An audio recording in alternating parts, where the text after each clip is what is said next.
always such a joy to get a glimpse at the ways that people are out serving, the ways that women and men are answering the call. The challenge is that time limits us. And we had 6 stories, am I counting right? 6 stories just gives you a sliver at the ways that the diaconate of the LDA is impacting not only the communities that they live in, but our world. We have deaconesses and deacons that serve here in Chicago, like Claire. We have them serving in Northwest Indiana, all over the United States, and in various places around the world. The hardest thing is explaining to people what a deaconess or a deacon does, because it's not always tied to a job title.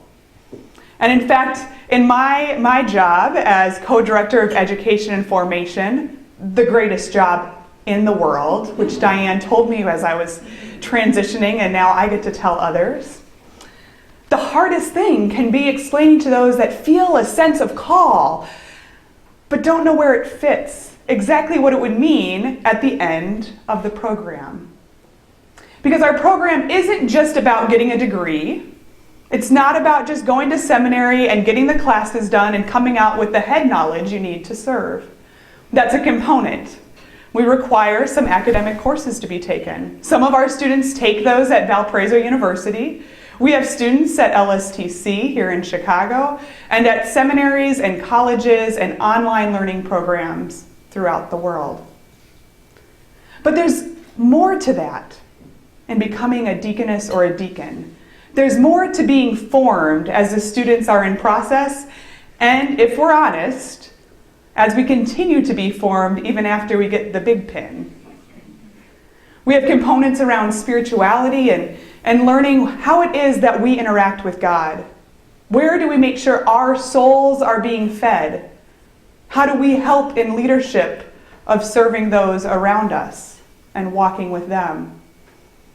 We invite our deaconess and deacon students to do a variety of service experiences.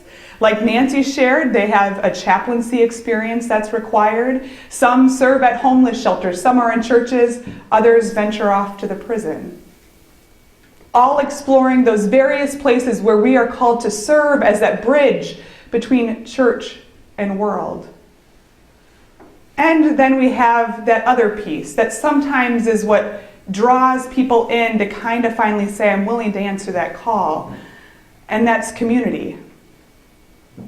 For those times when I struggle to keep serving, those times where I start to beat myself up, it's usually my community that says that they know God is still working in me. God is still using me. It's my community that holds me accountable when I like to get comfortable in my own life, and my eyes and my ears and my heart is challenged by my sisters and brothers to pay attention to the world around me. To listen to those places that God is calling us to go into. To go to those places and sit with those that sometimes our society wants to forget. And somehow as people walk as a student through these various components, they come out changed.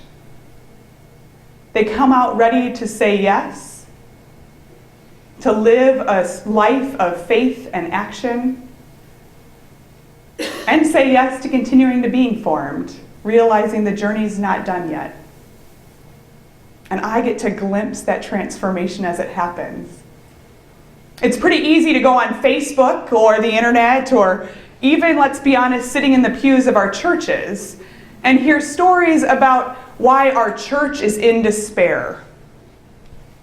We need to be scared and sad and nervous, and yes, those emotions are true. But what I get to see is sometimes the radical doors that are being opened when we're forced to think about service in a new way, ministry in new places. The world isn't going to stop changing. The church isn't going to stop having challenges. But what I truly believe with all my heart and soul and passion and what keeps me motivated every day is the diaconate is going to continue to be in that bridge that calls the church out and brings the world in and helps us to be a little bit more creative about where we might be going and where God might be calling us to serve. So thank you for being at this event, and for those of you that have been friends of the LDA for a long time, I was a student that was blessed by your scholarship support. I wouldn't have been able to do it without. And I get to sit and hear the dreams and passions and transformation of the students that are being called to serve now. And even hearing the twinklings of those that are dreaming about answering the call. And it's much easier to have that conversation when we talk about how the LDA strives to make the formation program affordable for all people, despite their socioeconomic state and background. Because all people are called to serve. And so thank you for helping to make that possible.